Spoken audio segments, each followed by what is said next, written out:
Nancy, எனக்கு ரொம்ப போர் அடிக்குது. ஏதாவது ஒன்று பண்ணு. எனக்கே என்ன பண்ணுறதுன்னு ஒன்றும் தெரியலப்பா.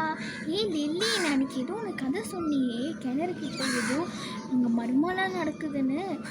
ஆமாப்பா, நீ சொன்ன அதுவா? எங்கள் காட்டுக்குள்ளே ஒரு கிணறு இருக்குது, ரொம்ப வருஷமாக அது இருக்குடி. ஓகே, கிளம்பிச்சுக்கோ. இங்கே ரொம்ப காடு காடாக இருக்கு, ஒரே புல்லு இருக்கு. என்னால் என்ன பண்ணுறதுன்னு தெரியல, என் காலில் மாட்டிகிட்டே இருக்கு.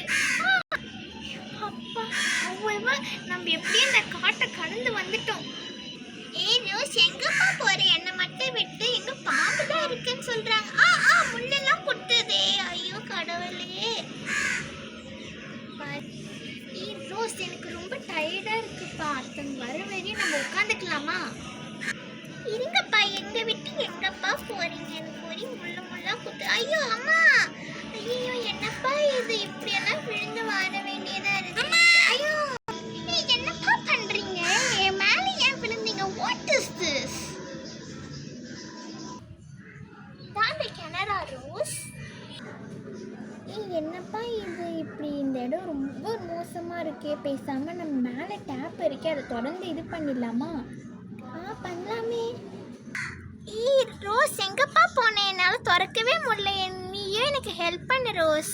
வந்துட்டேன் நான்சி. ரொம்ப டைட்டாக இருக்கே. எப்படியோ தண்ணி திறந்தாச்சு ரோஸ்.